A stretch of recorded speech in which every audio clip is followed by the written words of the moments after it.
Sir வணக்கம். வணக்கம் வணக்கம். நல்லா இருக்கீங்களா? நல்லா இருக்கேன் சார். நீங்கள் எப்படி இருக்கீங்க? நல்லா இருக்கேன் சார். Right sir. பொங்கலுக்கு பராசக்தி ஜனநாயகன் வருது. ஜனநாயகன் படத்தோட எந்த படம் வந்தாலும் நிற்காது, காலியாகிடும், விஜயோடைய மாஸ் அந்த மாதிரின்னு வெளியில் சொல்கிறாங்க. நான் உங்ககிட்ட என்ன கேட்கணுன்னா, விஜயோட அந்த பிஸ்னஸ் எப்படி சார்? விஜய் படம்னா அவ்வளோ பெரிய வசூல் கலெக்ஷன் அப்படின்னு சொல்கிறாங்களா? அதை பற்றி கொஞ்சம் டீட்டெயிலாக சொல்லுங்களேன். இல்லை, விஜய்க்கு எப்போதுமே இப்போ இந்த துப்பாக்கி ஒரு 15 வருஷமாகவே விஜயோட மார்க்கெட்டு உச்சத்தில் தான் இருக்குது. விஜய் யாருமே எதுவுமே அசைக்க முடியாத இடத்துல தான் விஜய் இருக்கா. அப்படி அது விஜயோட சின்சியாரிட்டி ஒர்க்கு, விஜயோட இன்வால்மெண்ட்டு, விஜய் யாருக்கும் பாதிப்பு வரக்கூடாதுன்னு சொல்லி பொறுப்பை அவர் ஏற்று அவருக்கு ப்ரொடியூசருக்கும் சரி டிஸ்ட்ரிபியூட்டரும் சரி லாபமாக பண்ணுறதுனால தான் விஜய் மார்க்கெட்டு உச்சத்தில் இருக்குது காரணம். அது தமிழ் சினிமாவில் எந்த நடிகரும் அந்த பொறுப்பு ஏற்றுக்கிறது கிடையாது. விஜய் கூட எப்போ நான் ட்ராவல் பண்ணுங்க, நாங்களே தலைவான்னு ஒரு படம் எடுத்திருக்கோம். அந்த படத்தில் எங்களுக்கு பாம்பேயில் 120 நாள் ஷூட்டிங் பண்ணோம். ஃபாரினில் ஒரு 60-70 நாள் பண்ணோம். ஒரு நாள் பிரேக் ஆனாலும் ஏன் பிரேக் ஆகிடுச்சின்னு கேட்பார் விஜய். டயட் ப்ராப்ளமா, இல்லை ப்ரொடியூசர் ப்ராப்ளமா, இல்லை வேறு என்ன ப்ராப்ளம் கேட்பார். ஸோ கேட்டு அவர் நடத்துறதுக்கு உண்டான வேலையை பார்ப்பார் தவிர மற்றவங்களாம் அதை கேர் பண்ண மாட்டாங்க. ஷூட்டிங் பிளான் மட்டும் கூப்பிட்டு கேரவங்களை போய் படுத்துடுவாங்க, இல்லை உட்காந்துடுவாங்க, வேறு வேலையை பார்ப்பாங்க. பட் விஜய் அப்படி கிடையாது. ஏன் டிலே ஆகுது, ஏன் நடக்கலை, என்ன காரணம், யார் காரணம் கூப்பிட்டு பேசி நடத்துறதுக்கு உண்டான வேலையை பார்ப்பார். அந்த மாதிரி இன்வால்மெண்ட்டாக இருக்கிறனால தான் விஜய் இவ்வளோ பெரிய வளர்ச்சி, இவ்வளோ பெரிய அரசியல் தாக்கம், மக்களோட மத்தியில் ஒரு பெரிய வரவேற்பு காரணமே அவருடைய உழைப்பு, இன்வால்மெண்ட்டு, சின்சியாரிட்டி தான். அதேமாதிரி விஜயோட மார்க்கெட் இன்றைக்கி தேட்டருக்காரை விரும்புகிறது. உலக நாடுகள், இந்தியா நாடுகள் எல்லாமே தேட்டருக்காரை விரும்பி விஜய் படத்தை முதல்ல அவன் படத்தை போடணும், விஜய் படத்தை போடணும் அப்படி எல்லா தேட்டரும் இன்வால்மெண்ட்டாக ஒட்டுமொத்த தேட்டருக்காரன் சப்போர்ட் பண்ணி விஜய் படத்தை எப்போதுமே எந்த படம் 4 படத்தை வந்தாலும் 3 படத்தை வந்தாலும் எந்த படத்தை வந்தாலும் விஜய் படத்துக்கு தனி மரியாதை, தேட்டருக்கார சப்போர்ட். என்ன சார், ஏன், என்ன காரணம்? ஏன்னா விஜய் படம் என்னென்னா கம்பல்சரி லாஸ்ன்றது கிடையாது. படம் அது நின்று ஓடும், மற்ற படம் நிற்கும், திடீர்னு விழுந்துடும். இந்த படம் அப்படி கிடையாது. முதல் வாரத்துக்கு 2ஆவது வாரம், 2ஆவது 3ஆவது வாரம், 3ஆவது 4ஆவது வாரம் கலெக்ஷன் ரைஸ் ஆகுமே தவிர படம் குறையாது. ஸோ அப்படிங்கும்போது விஜய் ஒரு ஸ்டாண்டர்டான ஒரு 4-5 வாரம் ஹீரோ. ஸோ அதனால் தேட்டருக்காரன் தைரியமாக போடலாம். கதை சுமாராக இருந்தாலும் படம் போகும். என்ன சார் சொல்கிறீங்க? ஆமாம், கதை சுமாராக இருந்தாலும் இப்போ காவலன்லாம் சுமார் படம் தான், வாரிசு சுமார் படம் தான். அவர் அந்த நினைத்தே வந்தாய் அவர் பண்ண எல்லா படமும் பார்த்தா கதை சுமாராக தான் இருக்கும். ஆனால் என்ன மாஸ் இருக்கும், படம் போகும். அஜித்துக்கு மிகப்பெரிய ஓப்பனிங் இருக்கும், 2 நாள் 3 நாள். திரும்பி தான் திங்கக்கிழமை டமாலி விழுந்துடும். இப்போது படையப்பான்னு ஒரு படம், விரலி கத்தவிக்கன்னு ஒரு படம். நான் சிட்டி இப்போ விரலி கத்தவி ரிலீஸ், சிட்டி நான் வாங்கியிருக்கேன். படையப்பா ரஜினிகாந்த் அவங்க நாகராஜா ரிலீஸ். வெள்ளி கத்தவிக்க ரிலீஸ் ஹிட்டா, படையப்பா ஹிட்டானா? படையப்பா ஹிட்டு கிடையாது, வெள்ளி கத்தவி தான் ஹிட்டு. எப்படி சூப்பர் ஸ்டார் படம் அது, மண்ணாங்கட்டி படம், அதெல்லாம் ஒன்றும் கிடையாது. உதயந்தரில் அவங்க ஒரு தேட்டர் போட்டாங்க, உதயந்தர் நான் சூரியனில் போட்டேன். சூரியன் போட்டதே எனக்கு ஃபுல்லு எனக்கு எது வேலை கற்றுக்க. ரஜினி மிரண்டார், அந்த படம் என்ன அது இப்படி போகுதுன்னு சொல்லி 4 ஃப்ரேமில் படம் போடுறான், வீச போடுறாரு. பார்த்தா ரஜினி மிரண்டார். பாதி படம் தான் ஓடுது ஸ்க்ரீனில். அது 35 படம். இது ஸ்கோப்பு, படையப்பா ஸ்கோப்பு. நம்ம படத்துக்கு ஈக்குவலாக டஃப் கொடுத்து போகுது அந்த படம் சொல்லி ரஜினி மிரண்டு போன படம் தான் வெள்ளி கற்று வைக்கும். அந்த படம் சூப்பர் 2 போயிட்டு அதோடைய பட்ஜெட் மிஞ்சி போனால் அன்றைக்கி பட்ஜெட் 25 லட்சம் இருக்கும், இல்லை 30 லட்சம் இருக்கும் மேக்ஸிமம் பட்ஜெட்டு. ஏன் ஓடிச்சு அந்த படம் அப்படி? குடும்ப இன்வால்மெண்ட்டு, குடும்பத்தில் நடக்கக்கூடிய அன்றாட பிரச்சனைகள் அதை எடுத்து அவ்வளோ அழகாக வீச சொல்லியிருந்தாங்க. அது குடும்பமாக குழந்தைங்க பொம்பளைங்க குடும்பமாக பார்த்தாங்க. படம் பெரிய 175 days சிட்டிட்டு அந்த படம். விஜய்க்கும் அந்த மாதிரி குடும்பங்கள் அதிகமாக, அந்த மாதிரி விஜய்க்கும் எல்லா படமும் குடும்பமாக பார்க்குற படம் தான். புதிய உலகத்து முன்னணித்தாக இருக்கட்டும், நினைத்தே வந்தாயாக இருக்கட்டும், அதுக்கப்புறம் அவர் பண்ண எல்லா படமும் அதெல்லாம் அப்போ சார். இப்போ தான் அடி உத வெட்டு குத்து, அடி உத வெட்டு. வாரிசுன்னு ஒரு படம் துணிவு கூட வாரிசு 6 வாரம் போச்சு. துணிவு வாரிசு கணக்கு போடும்போது வாரிசு பெரிய ஹிட்டு. தமிழ்நாடு 80 கோடி ரூபா ஷேர். அது வாரிசு. துணிவு 60 ரூபா தான் ஷேர். அப்போ எது பெரிய படம்? இன்னைக்கு சுமார்னு பேசப்பட்ட படம் வாரிசு சுமார்னு பேசப்பட்ட படம். எப்படி அந்த படம் அவ்வளோ பெரிய கலெக்ஷன் பண்ணிச்சு? அதெல்லாம் அப்போ ரைட்டு சார். இப்போ அரசியலுக்கு வந்துட்டாரு. இப்போ அரசியலில் வரலையே, வர்றாரு அவ்வளோதான். இல்லை, இப்போ அரசியல் ரீதியாக பேச ஆரம்பிச்சிட்டாருல. ஒரு கட்சி பிடிக்கும் பிடிக்காதுன்னு ஆயிடுச்சு. ஆமாம், இன்னைக்கு அந்த கூட்டம் வருமா? அந்த கூட்டம் அதை விட நீ பல மடங்கு கூட்டம் இருக்கு, பல மடங்கு வரவேற்பு இருக்கு அவருக்கு. நீ மலேசியாவில் ஆடியோ ஃபங்க்ஷன் நாளைக்கு பண்ணுறாரு, அதோட தாக்கம் பார்த்தீங்கன்னா இந்தியா ஃபுல்லாக பெரிய தாக்கம் இருக்குது. அதோடைய தாக்கம் மலேசியாவில் பண்ணுற ஆடியோ ஃபங்க்ஷன் இந்தியா ஃபுல்லாவா? ஆமாம், இந்தியா ஃபுல்லாக பெரிய தாக்கம் இருக்குது. அந்த ஆடியோ ஃபங்க்ஷன் 30 கோடி ரூபா லாபம் கிடைக்கும் விஜய்க்கு அந்த ஆடியோ ஃபங்க்ஷனுடைய மற்ற இது என்ன ஒரு இது. இங்கே தமிழ்நாட்டில் பண்ணியதை விட அந்த வரவேற்பு அந்த ஒரு வேல்யூஃபுல் வந்திருக்காது. இப்போ மலேசியா மக்கள் ஃபாரின் மக்களை கவர் பண்ணி இந்தியாவை கவர் பண்ணி வந்து இறங்கும்போது ஜனவரியில் ஜனநாயகத்து வேறு ஒரு பிக்கஸ்ட் ஓப்பனிங் இருக்கும்.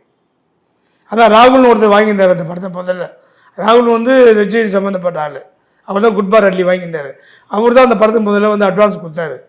அட்வான்ஸ் கொடுத்தா ஒரு ஆள்கிட்ட போனால் அந்த படம் சரியாக வராது, ரிலீஸ் பண்ணால் ஏதாவது பிரச்சனை வரும்னு சொல்லி தான் அந்த படத்தை ராகுல்கிட்டருந்து வாங்கி அதை வந்து பிரித்து விட்டாங்க.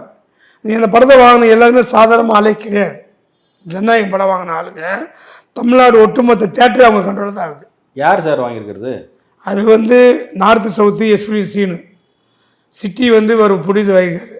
செங்கல்பட்டு டேரக்டர் நாட்ஸ் ரவி, அது இப்போ அருள்பதி அவர் நடப்பு விநியோக சங்க தலைவர். அவர் மதுரை வந்து அழகர் அண்ணன், டிகே செந்தில், 5 ஸ்டார் செந்தில் கதிரேசன், அதேமாதிரி கோயம்புத்தூர் மன்னார், அன்பண்ணன், இவங்க எல்லாமே மிகப்பெரிய ஜாம்பவான்கள். இப்போ ரெட் ஜெயின் படம் எடுத்தாலும் சன் டிவி படம் எடுத்தாலும் இவங்க தான் போய் நாடணும். இவங்களே தேட்டர் கிடையாது. ஓ, ரெட் ஜெயிலும் தேட்டர் கிடையாது. இவங்க கண்ட்ரோலில் தான் ஒட்டுமொத்த தமிழ்நாடு திரையரங்கமே இவங்க கண்ட்ரோலில் தான் இருக்குது. வேறு யார்ட்டுமே கிடையாது. நான் ஒரு டிஸ்ட்ரிபியூட்டராக சொல்கிறேன். நான் ஒரு 25 படம் டிஸ்ட்ரிபியூஷன் பண்ணியிருக்கேன். சிட்டி செங்கல்பட்டு பண்ணியிருக்கேன். நான் ஒரு 30 வருஷம் சினிமா டிஸ்ட்ரிபியூஷன் லைனில் இருந்திருக்கேன். இவங்க எல்லாமே எனக்கு நல்ல ஃப்ரெண்டுங்க தான். ஸோ இவங்க தான் ஜனநாயகத்தை வாங்கியிருக்காங்க, இவங்க தான் ரிலீஸ் பண்ணுறாங்க. பெரிய வேலை. இன்னொன்று சொல்கிறாங்களே, உருட்டி மிரட்டி இவங்களுக்கு ஸ்க்ரீன் கிடைக்காது, அப்படி எதாவது ஆகுமா ஜனநாயகனுக்கு? உருட்டவும் முடியாது, மிரட்டவும் முடியாது.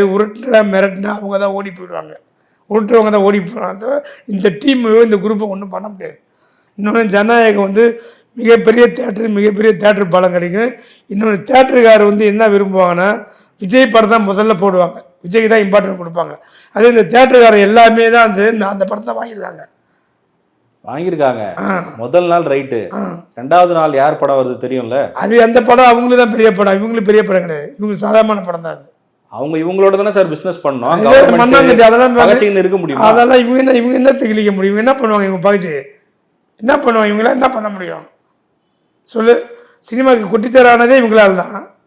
ஆளுங்கட்சி திமுகன்ற குரூப்பால தான் சினிமா அழிஞ்சது. ஆளுங்கட்சி வந்து அரசியல் தான் ஆளுங்கட்சி, சினிமாவுக்குள்ள ஆளுங்கட்சி.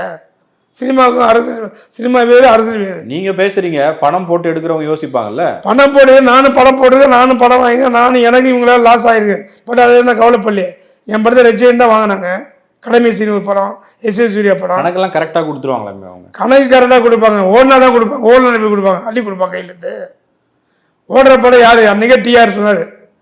டிஆர் வந்து நம்பர் 1 இருக்கும்போது 26 படம் சிறுவச்சிப்புலி படம் டிஆர் பண்ணிக்காரு. டிஆர் சொல்லியிருக்காரு, ஓடாத படத்துக்கு என்ன கணக்கு கேட்டாலும் வராது, ஓடுற படத்தை என்ன மறைச்சாலும் முடியாது. அன்றைக்கே டிஆர் சொல்லியிருக்காரு. இப்போங்களா, அது 20-30 வருஷம் முன்னாடியே. அது கரெக்டு. இது பகவந்த் கேசரி படத்தோடைய ரீமேக்குன்றாங்களே. ஆமாம், தெலுங்கு ரீமேக் தான் விஜய் கை கொடுக்குது எல்லா படமும். அது செல்ஃப் எடுக்காதீங்கன்னு சில பேர் சொல்லுவாங்க. யார் சொன்னது? விஜய் முக்கால்வாசி ஜெயிச்ச படம் எல்லாமே தெலுங்கு ரீமேக் தானே. அப்போ இன்னைக்கு பாலகிருஷ்ணா பண்ண படம் நீங்கள் அங்கே இட்டு அந்த படம் இங்கே பண்ணும்போது அது வேற ஒரு மாதம் இருக்கும். டேரக்டர் நான் சாயமான டேரக்டர், எவ்வளோ பெரிய டேரக்டர் ஒரு வினோத், வினோத். நீங்கள் இப்படி சொல்கிறீங்க, விஜய் ரசிகர்களுக்கே இந்த படத்தோட கதையா படம், அதை போய் தமிழ்ல ரீமேக் பண்றாங்களே. தளபதியோட கடைசி படம் வேற, எப்படி இருக்குமோ கடைசி படம் யார் சொன்னது? விஜய் முதல்ல, அதுவே தப்பு. விஜய் நான் 80-90 வயசு ஆகுது, அப்போ சினிமா க்ளோஸ் பண்ணிட்டு அரசியல் போகிறதுக்கு அவங்க தான் ஒன் லாஸ்ட் டைம்ன்றாங்க. யார் சொன்னது? யார்? இந்த பட தயாரிப்பு நிறுவனம். அவங்க எங்கள் கன்னடத்தில் முதல்ல, இப்போ கன்னடத்துலேருந்து இப்போ தான் தமிழ் வந்துருக்கு. அவங்க சொல்லலை. விஜய் வாயிலேருந்து என் கடைசி படம் சொன்னாரா? இங்கே சொல்லியிருக்காரா? இல்லை இப்போ ஆடியோ ஃபங்க்ஷன் பண்ணுறாரு சொல்கிறார் அவர். என் கடைசி படம் ஜனநாயகம், இது எப்போ படம் பண்ண பாட்டுன்னு. அவர் என்ன 80 வயசு ஆளு, 80 வயசு 90 வயசு ஆளுலேயே சினிமா நடிச்சிருக்காரு சவுத் இந்தியா. ஒன்று அரசியலில் இருக்கணும், இல்லை சினிமாவில் இருக்கணும். அதெல்லாம் ஒன்றும் கிடையாது, ரெண்டுலேயுமே இருக்கலாமே. மக்கள் மாசு எங்கே இருந்தாலும் இருக்கிறான். ஏன் சிரஞ்சீவி அரசு சினிமா பண்ணலையா? சிரஞ்சீவி அதனால தான் அதோட ஏற கட்டிட்டு போயிட்டாரு. அதே மாதிரி திடீர் சினிமாவில் வந்து நடிக்கிறாருல்ல, இப்போ நடிச்சு தான் இருக்கிறாரு. ஒரு அரசியல்வாதியா இருக்கணும்னு தான் அவங்க ரசிகர்கள்லாம் எதிர்பார்க்க. ஏன் பவன் கல்யாணம் அரசியல்வாதியாக நடிக்கலையே? சார் பவன் கல்யாணம் விஜய் நம்ம கம்பேர் பண்ண முடியும்? பவன் கல்யாணம் இப்போ அவங்க மினிஸ்டருங்க, துணை சிஎம்ல, துணை முதல்வரில். விஜய் முதலமைச்சர் ஆகணும்னு வராரு. முதலமைச்சர் ஆகுறாரான்னு இல்லை, ஆக மொத்தம் முதலமைச்சர் எல்லாம் ஆக முடியாது. ஆனால் விஜய் வந்து ஒரு கட்சியில் ஸ்ட்ராங்கான ஒரு கட்சியாக வரும், அதில் டவுட்டு கிடையாது. ஆனால் அப்படி வந்தால் அவர் நடிப்பார். சரி சார், என்ன ஒரு 100 கோடி வசூல் ஆகுமா இது ஜனநாயகன்? எந்த ஏரியா மொத்தமான ஒட்டு மொத்தமாக வேர்ல்டு இங்கே இந்தியாவுக்குள்ள? ரொம்ப காமெடி பண்ண டென்ஷனானது. சாதாரணமாக 600-700 கோடி பண்ணும், 800 கோடி பண்ணும் சார். சாதாரணமாக பண்ணும். 600 கோடியா? ஈஸியாக பண்ணும். ஒன்றும் இல்லாத படம்லாம் பண்ணும்போது விஜயோட படம் மாஸ் படம், தமிழ்நாடு வரையுமே அந்த படம் ஒரு 100-150 கோடி ஷேர் வரும். வரலன்னா நீங்கள் சொல்ல நான் கேட்குறேன். சவால் தான். விஜய்க்கு என்ன கிரேஸ், என்ன மாசம் இல்லாத படத்தில் வந்து ஒரு வாரிசுன்னு ஒரு படம், அந்த படம் 500 கோடி ரூபா கலெக்ஷன் ஃபஸ்ட் காப்பி. இந்த படம் ஃபஸ்ட் காப்பி சாதாரண 700 கோடி 600-700 கோடி பண்ணும். அவ்வளோ பெரிய கிரேஸ் இருக்குது, அவ்வளோ பெரிய ஓப்பனிங் இருக்குது, அவ்வளோ பெரிய வரவேற்பு இருக்குது. நீ மலேசியா ஆடியோ ஃபங்க்ஷன் முடிச்சது நீ பாருங்கள், அதோட தாகம் வேறு மாதிரி இருக்கும். அதோட தாகம். ஆனால் பராசக்தின்ற ஒரு படம் வந்து அது போட்டியும் கிடையாது. அது வந்து எந்த ஒரு ரூலிங் பார்ட்டியாக இருக்கட்டும், யாராக இருக்கட்டும், அது வந்து ஒரு ஆர்டிக்கல் படம், கமர்ஷியல் ஓரியன்ட் கிடையாது. மக்கள் வந்து பொங்கல் 10 நாள் லீவுக்கு என்டர்டெயின்மெண்ட் கமர்ஷியல் தான் வேணும். அந்த என்டர்டெயின்மெண்ட் கமர்ஷியல் வந்து விஜய்க்கு இது சரியான மாஸ் படம். இன்னொன்று, விஜய் படம் வந்து 1-2 வருஷம் ஆகுது. ஸ்டில்லெல்லாம் பார்த்தா, பப்ளிசிட்டிலாம் பார்த்தது கன்று வச்சுக்கிற மாதிரியும் இப்போ வேறு லெவலில் இருக்கும் டிசைன். அந்த டிசைனுக்கே ஒரு பெரிய கிரேஸு, பெரிய ஓப்பனிங்கும், பெரிய மாசுக்கும், பெரிய கலெக்ஷன் பண்ணு. பொங்கலுக்கு சரியான படம் ஜனநாயகம். அதேமாதிரி எத்தனை படம் கூட வரலாம், சினிமாவில் 3 படம் 4 படம்லாம் வரலாம். தேட்டருக்காரன் வந்து என்னென்னா அவங்களுக்கு பல்ஸு கண்டுபிடிப்பான், யார் இயக்குனர், யார் ப்ரொடியூசரு, அதுக்கப்புறம் வந்து யார் மியூசிக்கு, யார் டெக்னீஷியனு, ஸோ யார் ஹீரோ, ஸோ இந்த படம் என்ன ஸ்ட்ராங் பண்ணும், இதை பார்த்து தான் தேட்டருக்காரன் படம் போடுவான். தேட்டருக்காரன் தான் படம் ஓடுறதும் ஓடாததும் முடிவு பண்ணிட்டு தேட்டருக்காரன் கையில் தான். நடிகன் கையிலையோ ப்ரொடியூசர் கையிலையோ டிஸ்ட்ரிபியூட்டர் கையிலாம் கிடையாது. அவன் நினச்சா ஒரு படத்தை ஓட வைப்பான், அவன் நினச்சா ஒரு படத்தை நிப்பாட்டுவான். ஹவுஸ்ஃபுல்லாக போகிற படத்தை நிப்பாட்டியிருக்கான். நான் பிதாமகன் ஒரு படம் சிட்டி ரிலீஸ் பண்ணேன், என் படம் பிதாமகன். ஆஞ்சநேயா ரிலீஸ் கூட, அஜித் படம் ஆஞ்சநேயா. சத்யேந்திரில் நான் படம் போட்டிருக்கேன், ஆல்பட்டில் படம் போட்டிருக்கேன். பிதாமகன் ஓப்பனிங் அந்த மாதிரி கிரேஸ் ஓப்பனிங். அதை விட 2 மடங்கு இவர் இருந்தது, அஜித் ஆஞ்சநேயா. அடுத்த ஷோ வாஷ் அவுட்டு, எல்லாமே பிதாமகன் போட்டாங்க, ஆஞ்சநேயா தூக்கிட்டாங்க. ஒரே ஷோவில் அடுத்த ஷோவில் ஒரு ஷோவில் அடுத்த ஷோவில் பிதாமகன் ஏற்றுனாங்க. பிதாமகன் தீபாவளி, அதுவும் தீபாவளி, எனக்கு சூப்பர் டூ போயிட்டு. பிதாமகன் நான் தான் ப்ரொடியூசர், நான் ஒரு 1 ஆஃப் த பார்ட்னர். விஏத்தோட ப்ரொடியூசரு, நான் 1 ஆஃப் த பார்ட்னரு. பிதாமகன் நான் சிட்டி ரிலீஸ் பண்ணேன். சிட்டியில் மிகப்பெரிய அந்த படம் கலெக்ஷன் பண்ணிச்சு. ஆஞ்சநேயா கூட போட்டி போட்டோம், ஆஞ்சநேயா வாஷ் அவுட் ஆகி போச்சு பிதாமகன். ஏன்னா தேட்டருக்காரன் இந்த படம் ரிப்போர்ட் வாய்ஸாக நல்லாயிருக்கு, அது அஜித் மாசு நல்லாயிருக்கு, இது ரிப்போர்ட்டாக நல்லாயிருக்கு, ஸோ இந்த படம் ஸ்ட்ராங் பண்ணும் அப்படின்னு சொல்லி 1 வாரம் 2-3 வாரத்துக்கு என் பிதாமகன் சிட்டி ஃபுல்லாக ஹவுஸ்ஃபுல்லு. எனக்கு பெரிய ஷேர் வந்து ஆஞ்சநேயா அடுத்த வருஷம் வாஷ் அவுட்டு. ஸோ அதனால் தேட்டருக்காரன் கணிச்சிடுவான், பராசக்தி போடலாமா ஜனநாயகம் போடலாமா, பராசக்தி போடலாமா ஜனநாயகம் போடலாமான்னு. ஆனால் அப்படி பார்க்கும்போது ஜனநாயகம் தான் போடுவாங்க. இன்னொன்று, ஜனநாயகம் வாங்கின ஆள் வந்து புது ஆள்லாம் கிடையாது, பழந்தின்னு கொட்டை போட்ட ஜாம்பவன் தான் வாங்கிடுறாங்க. தமிழ்நாடு தேட்டருக்குள்ள அவங்ககிட்ட தான் இருக்குது. ஸோ ஜனநாயகத்துக்கு 1000 தேட்டர், ஒரு 900 தேட்டர் போடாங்கன்னா பராசக்தி 300 தேட்டர் போடுவாங்க. ஒருவேளை விஜய் நடிக்க வேணாம்னு முடிவெடுத்தோட இவங்களாம் விட மாட்டாங்க போல இருக்கு. நாங்களாம் விட மாட்டோம், அவங்க என்ன விடுறது, நாங்களே விட மாட்டோம். சினிமாக்காரர் நாங்கள் விட மாட்டோம். சினிமாவுக்கு விஜய் தேவை, மக்களுக்கு விஜய் தேவையா இல்லையான்றது மக்கள் முடிவு பண்ணணும். சினிமாவுக்கு விஜய் தேவை. விஜய் ஒரு கலெக்ஷன், ஒரு நடிகன், ஒரு மாஸ் நடிகன். இல்லை அதுதான் சிவகார்த்திகேயன் வந்துட்டாரு, பிரதீப் ரங்கநாதன் வந்துட்டாரு. அவங்கெல்லாம் வந்து அவங்களாம் மாஸ் பண்ண முடியாது, அவங்களாம் வந்து ஒரு கிரௌடை கொண்டு வர முடியாதுங்க. அவங்களாம் கதையின் நாயகன். இவர் வந்து கதையின் நாயகன் கிடையாது, மக்களின் நாயகன். எம்ஜிஆர் மாதிரி மக்களின் நாயகன்.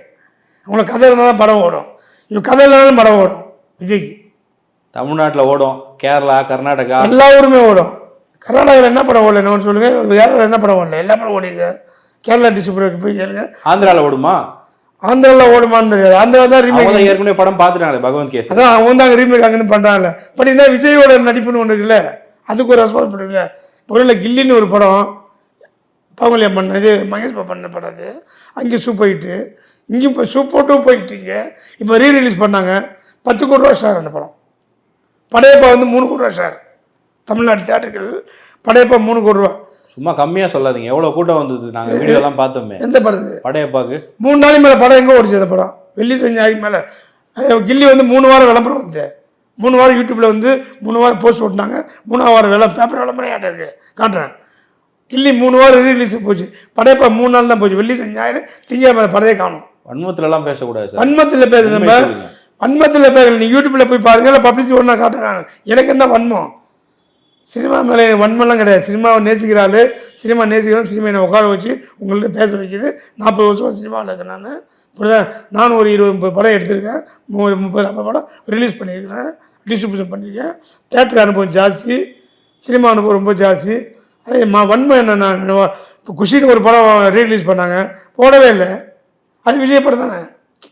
இப்படிதான் இதே பாபான்னு ஒரு படம், எங்கள் படம் தான் பாபா, விஜய் தான் ப்ரொடியூசரு. அந்த படம் ஷோவே ஓப்பன் ஆகல ரீரிலீஸில்.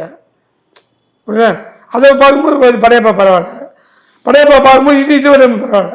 அஜித் படம் அசல் அட்டகாசம் 60 லட்சம் ஷேர் தமிழ்நாடு. இதுலேயும் ஒரு விளம்பரம் கிடையாது. அந்த படம் வந்தது யாருக்குமே தெரியாது. இங்கே வள்ளூர் கோட்டம் இருக்குல்ல, ஆமாம், அதில் இந்த பராசக்திக்கு ஒரு கண்காட்சி மாதிரி போட்டிருக்காங்க, பார்த்தீங்களா? ஆமாம். கூட்டத்தை பார்த்தீங்களா? கண்காட்சிக்கே இவ்வளோ கூட்டம்னா படம் ரிலீஸ் ஆனால் என்ன ஆகும்னு யோசிச்சு. ஐயோ, கண்காட்சி கூட்டம்னா அது எல்லாமே லவர் கூட்டம், கப்புள் கூட்டம், ஃபேமிலி கூட்டம் கிடையாது. படத்துக்கு வந்து ஃபேமிலி கூட்டம் வந்தால் தான் படம். கப்புள்ஸ் கூட்டமும் லவர்ஸ் கூட்டமும் வந்தால் கண்காட்சி சிறப்பிக்கும். தேட்டர் சிறப்பிக்காது. அமரனில் எவ்வளோ மாஸ் காட்டினார் அவர். அமரன் வந்து ராஜ்கமல் ஃபிலிம்ஸு டைரக்டர் வேல்யூ, இன்னும் என்ன டைரக்டர் அவர், இன்னும் ராஜ்கமல், இன்னும் ஆர்டிஸ்ட்டு, இன்னும் அது வந்து என்ன ஸ்டோரியே வந்து ரியல் ஸ்டோரி பார்த்து வாங்கினாங்க. அது வந்து ஆல்ரெடி ஹிட்டுன்னு ஆல்ரெடி தெரியும். இன்னும் கமல் வந்து வேறு மாதிரி ஹேண்டில் பண்ணுவார். இப்போ புடிச்சு யாருன்னே தெரியல இந்த படத்துக்கு. இட்லி கடைன்னு ஒரு படம் எடுத்தேன், என்ன ஆச்சுன்னே தெரியல. அந்த படம் வாஷ் அவுட்டு. அந்த படத்தை புடிச்சு நாலேஜே கிடையாது அந்த புடிச்சுக்கு. இந்த டைரக்டர் இந்த என்ன சூரரை போட்டுன்னு ஒரு படம் பண்ணாங்க, அது ஆர்டிக்கல். அது டிவிக்கு தான் வந்து எனக்கு தேட்டருக்கு வரல, ஓடிடியில் வந்து தேட்டருக்கு வந்தால் போயிருக்காது. சுற்று ஒரு படம் பண்ணாங்கல்ல, அதான் இறுதி சுற்று வந்து பெருசாக எங்கால் தான் பண்ணார். சிவி குமார் தான் பண்ணார். சிவி குமார் தான் பண்ணார். அந்த படம் பெரிய ஹிட்ல அது ஹிட்டான படம், சூப்பர் ஹிட் கிடையாது. இறுதி சுற்று மாதவன் படம். அதான் அது மாதவனுக்கு அது பெரிய ஹிட்டு தானே. மாதவனுக்கு பெரிய ஹிட்டு, சூப்பர் அப்போ அலைப்பாயுது. இப்போ ஒரு படம் மாதவன் படம் முடியாது, அதுவும் ஹிட்டான படம். இறுதி சுற்று ஹிட்டு, சூரிய போட்டு டிவியில் ஹிட்டு. புரியல. சரி, தமிழ்நாட்டில் இந்தி எதிர்ப்புன்றதுக்கு அரசியல் ரீதியாகவே பெரிய ஒரு மாசு இருக்குது. அந்த சப்ஜெக்ட் பேசுதுன்றாங்க படம். எல்லா அரசியல் தலைவர்களும் போய் பார்ப்பாங்க. அரசு வேலை இல்லாமல் இருக்காங்க. அவங்க கூட்டணி பேசுவாங்க, காசு பார்ப்பாங்களா, படம் பார்க்க போய் தேட்டர் போய் உட்காந்து டைம் வேஸ்ட் பண்ணுவாங்களா? அதே ஒரு இது நீங்களே யோசிக்குவானா?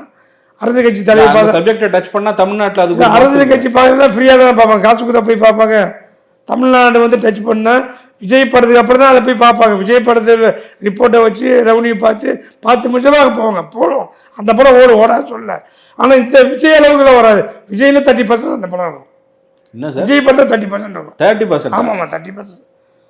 விஜய் படத்தில் 30% இருக்கும். இப்படி பேசலாமா? 30% அது பெரிய லாபம் தான் அந்த படம். அதோடைய பட்ஜெட்டுக்கு, அந்த பட்ஜெட்டுக்கு 30% பெரிய லாபம் தானே. அதாவது 30% இருக்கும். பட் படம் ஓடணும், அதுவும் ஓடணும். இப்போ வந்து நல்லா ஒர்க் பண்ணியிருக்காங்க, கஷ்டப்பட்டுருக்காங்க. ஜெயரவி நண்பர் இருக்கா அப்படி, அதவா இருக்கா அப்படி, அதே மாதிரி சிவகார்த்தி, அதுவும் ஓடணும். பட் ஜனநாயகத்துக்கும் அதுக்கும் போட்டி கிடையாது. ஜனநாயகத்துக்கும் அதுக்கும் ஒரு பெரிய ஒரு பலமும் கிடையாது. எத்தனை நாள் ஓடும் சார் ஜனநாயகன்? ஜனநாயகம் போகும், அது நம்ம 3-4 வாரம் நிற்கும். 4 வாரமா? ஆமாம் சார், 4 வாரம். ஆமாம், 4 வாரம். இப்போ விஜய் படம் சாதமாக 5 வாரம் 6 வாரம் தான் போகுது. முதல்ல 100 days போச்சு, 75 days போச்சு, 175 days போச்சு. இப்போ 4 வாரம் 5 வாரம் ஈஸியாக போகுது. எல்லா படம் போகுது. பெரிய ஹிட்டான படம். என் விக்ரம் 100 நாள் ஓடல, அமரன் 100 நாள் ஓடல, 2 ஷோ போட்டால் ஓடிச்சா இல்லையா? அது மாதிரி 4 வாரம் போகும். 4 வாரம் ஓகே. இன்னைக்கு அரசியலில் அவரை எதிர்க்கிறவங்களாம் 3 நாள் ஓடுதான்னு பாருங்கன்றாங்க. முதல்ல அரசியல் அவர் எதுக்கு ஆளே கிடையாது. இப்போ நீங்கள் அரசியல் அவரு போய் யார் எதிர்க்கிறது? அவர் எதுக்கு ஆள் யார்? எவனுக்கு அந்த வேல்யூ இருக்குது, எவனுக்கு அந்த பலம் இருக்குது? எவனுமே அந்த பலம் விஜய் எதுக்கிற அளவுக்கு பலம் யாருமே கிடையாது. ஒருத்தர் கட்சியெல்லாம் ஒருத்தர் சொல்லிட்டு இருக்காரு விஜய் பற்றி பேச ரியாக்ஷன். அது அந்த கட்சி எங்கே இருக்குன்னே தெரியல. இந்த கட்சி சமத்துவ கட்சின்னு அந்த கட்சி இருக்கானே தெரியல. சும்மா அவர் அந்த எலெக்ஷன் டைமில் மட்டும் 4 மைக்கு பூஜை ஏதோ கட்சின்றார், யாருமே காணும். மேக்கப் பண்ணி டச் பண்ணி கூட வச்சுன்னு பேசுகிறார் அவர். பாவம், அவரெல்லாம் பேசி அதெல்லாம் செல்படுக்குமா? சரி, விஜய் போட்டி யாரும் கிடையாது. விஜய் தான் போட்டி. விஜய் படத்துக்கு விஜய் தான் போட்டி, விஜய் கட்சிக்கு விஜய் தான் போட்டி. இப்போ இந்த பொங்கல் இந்த பொங்கல் விஜய் பொங்கல், டவுட்டே கிடையாது. கான்ஃபிடென்ட்டாக சொல்லுங்க. கன்ஃபார்மாக 110%. ரைட். அப்போ படம் ரிலீஸ் ஆகட்டும். ரிலீஸ் ஆனதுக்கப்புறம் ரிலீஸ் அப்புறம் நீங்கள் வந்து என்னை பார்ப்பீங்க, இல்லை நானும் உங்களுக்கு மீட் பண்ணுவேன், பார்ப்போம். ஜனநாயகன்றது மக்களுடைய கொள்கை, ஜனநாயக கொள்கைன்றதுனால ஜனநாயகத்தை நிலைநாட்டுன்றாங்க. அது வந்து இந்த பொங்கலுக்கு, இந்த டயத்துக்கு, எலெக்ஷன் டயத்துக்கு சரியான டைட்டில் அது. அது யாரும் யோசிக்கல, ஆனால் அது தானாக அமைஞ்சு வந்து பாருங்க, அதுதான் அதோட ஹைலைட்டு. ஸோ அதுக்கே அந்த படம் வெற்றியாகும். தலைவா படம் நாங்கள் பண்ணோம். தலைவா படம் வந்து படம் சுமார் படம் ஒழுங்காக வந்து 50 கோடி ரூபா ஆகும். அந்த படம் தளங்கள்லேயும் எங்களுக்கு சேஃப் தான், லாஸ் கிடையாது. இன்னும் விஜய் வந்து எந்த படத்தையும் எந்த ப்ரொடியூசரையும் காயப்படுத்த மாட்டாப்புல, காசு வாங்கி ஏமாற்ற மாட்டாப்புல, காசு வாங்கி நடிக்க மாட்டேன். அஜித்தாவது வந்து நியூ படத்துக்கு வந்து 50 லட்சம் சம்பளம் வச்சு 15 லட்சம் அட்வான்ஸ் கொடுத்தா அவர் சூர்யா. ஒரு ஸ்டேஜுக்கு அப்புறம் பிரச்சனை போச்சு அஜித்துக்கும் விஜய்க்கும், சூர்யாவுக்கும். கட்சியில் வந்து அந்த 15 லட்சம் 25 வருஷமாக அஜித்து கொடுக்கல. இசைப்படம் நான் சூர்யா ஆரம்பிக்கும் போது, அப்போ இசைப்படத்தில் வந்து சூர்யா பப்ளிசிட்டி படம் காசு வேணும் தலைவா, கொஞ்சம் ப்ளீஸ் கொடுங்கன்னு சொல்லி கெஞ்சி கூத்தாடுறதுனால, 1க்கு 10 பாட்டு கெஞ்சதுனால அவர் 5 3 கொடுத்து செட்டில் பண்ணார். எப்போது நியூக்கு வாங்கின பேமெண்ட்டை இசைக்கு செட்டில் பண்ணுறாரு. அப்போ வந்து அந்த மாதிரி விஜய் யார்கிட்டயா படம் வாங்கின்னு படம் பண்ணாமல் விட்டுருக்காரு, அவர் நடித்த படம் ரிலீஸ் ஆகாமல் இருக்குது, இல்லை வந்து அவர் ப்ரொடியூசருக்கு டார்ச்சரு, எந்த ப்ரொடியூசரும் காயப்படுறது கிடையாது, எந்த டிஸ்ட்ரிபியூட்டரும் காயப்படுறது கிடையாது, எந்த ஒரு டெக்னீஷியன் காயப்படுறது கிடையாது. விஜய் வந்து ஒரு பர்ஃபெக்டான தொழில் ரீதியாக சூப்பரு, மக்கள் ரீதியாக நல்ல மனிதன். ஜனநாயக ஜனநாயகம் மாறும், இந்த ஜனநாயகம் மாற்றி அமைக்கும். நன்றி சார். Okay sir.